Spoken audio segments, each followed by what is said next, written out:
सदन में उपस्थित माननीय सभी सदस्यों का मैं स्वागत करता हूं और इसी के साथ आज के सदन की कार्यवाही प्रारंभ की जाती है।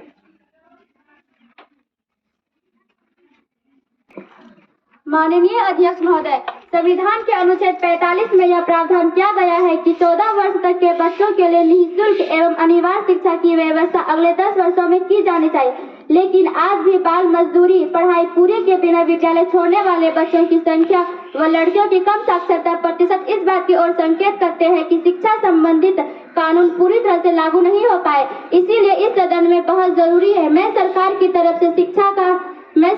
तरफ से सदन में शिक्षा का अधिकार पर एक विधेयक पेश करती हूँ एवं सदन में चर्चा हेतु प्रस्ताव देती हूँ।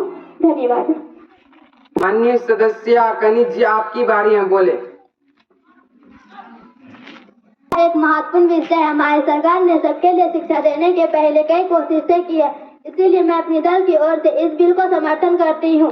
सबके लिए शिक्षा अनिवार्य बनाने के लिए हमारी सरकार ने कई सारी सुविधाएं दी है। पाठशालों में कमरे बनाने और ब्लैक बोर्ड बनवाने का प्रबंधन किया है, लेकिन अभी भी देश के काफी बच्चे विद्यालय से बाहर, इसीलिए ऐसे कानून की आवश्यकता है जिसमें 6 से 14 वर्ष के सभी बच्चों को विद्यालय भेजा जा सके। धन्यवाद।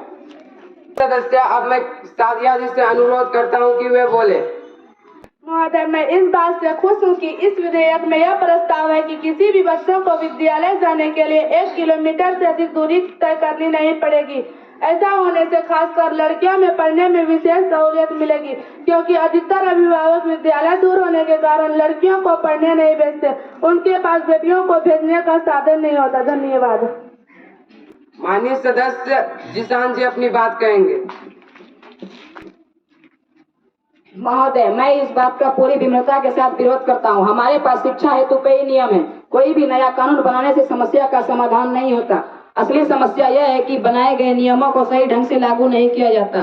संविधान के नीति निर्देशक सिद्धांतों में यह कहा गया था कि संविधान लागू होने के 10 वर्षों के भीतर ही सबके लिए प्राथमिक शिक्षा की व्यवस्था की जाएगी, लेकिन उस बात को 60 वर्ष से ऊपर हो गया, लेकिन कोई बदलाव नहीं हुआ। धन्यवाद। महोदय, माननीय सदस्य को इस विषय की पूरी जानकारी नहीं है। मैं सदन को यह बताना चाहती हूँ कि इस विधेयक में एक प्रावधान है, जो बच्चे अभी तक विद्यालय से नहीं जुड़े हैं, उनके उम्र के मुताबिक कक्षा में नामांकन करने तो विशेष तैयारी करवाई जाएगी। इसमें दलितों तथा विकलांगों पर विशेष ध्यान दिया गया। कनिज जी, आपका समय समाप्त हो गया, आप बैठिए।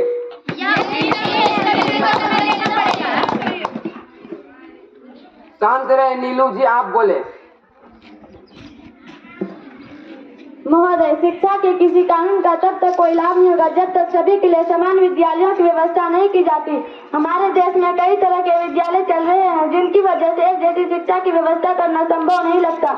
यदि सरकार इस विषय में गंभीर है तो कानून में यह प्रावधान किया जाए कि कोई भी निजी विद्यालय नहीं हो। धन्यवाद। महोदय, मेरा यह मानना है कि यह कानून सिर्फ शुरुआती व्यवस्था है। बाद में हमें उच्च शिक्षा को भी ऐसे कानून के दायरे में लगाना पड़ेगा। 14 वर्ष तक आते आते बच्चे अधिक से अधिक कक्षा 8 तक ही पहुंच पाते हैं। 8वीं तक की पढ़ाई से जीवन चलाने में क्या सहायता मिलेगी? क्या हम सिर्फ दैनिक वेतन भोगी मजदूर पैदा करना चाहते हैं, जो नाम लिख ले और थोड़ा बहुत हिसाब किताब कर ले? मेरा मानना है कि अगर आप चाहते हैं कि मजदूर का बेटा मजदूर न हो, तो इस कानून को व्यापक रूप से उच्च शिक्षा तक बढ़ाया जाए। धन्यवाद। विधेयक पर आम सहमति नहीं बन पाई, इसलिए मतदान की प्रक्रिया अपनाई जाएगी। सभी सदस्यों से अनुरोध है कि जो विधेयक पक्ष में है वो हाँ बोले और जो विपक्ष में है वो ना बोले। हाँ। पक्ष में बहुमत है, पक्ष में बहुमत है, पक्ष में बहुमत है। विधेयक पारित हुआ।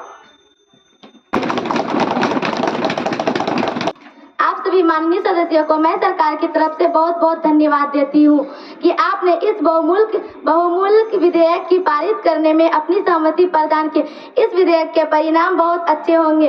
इस विधेयक में लागू होने से देश के हर वर्ग के बच्चे को शिक्षा की प्राप्ति होगी और हमारा देश तीव्र गति से आगे बढ़ेगा। आप सबों का बहुत बहुत धन्यवाद।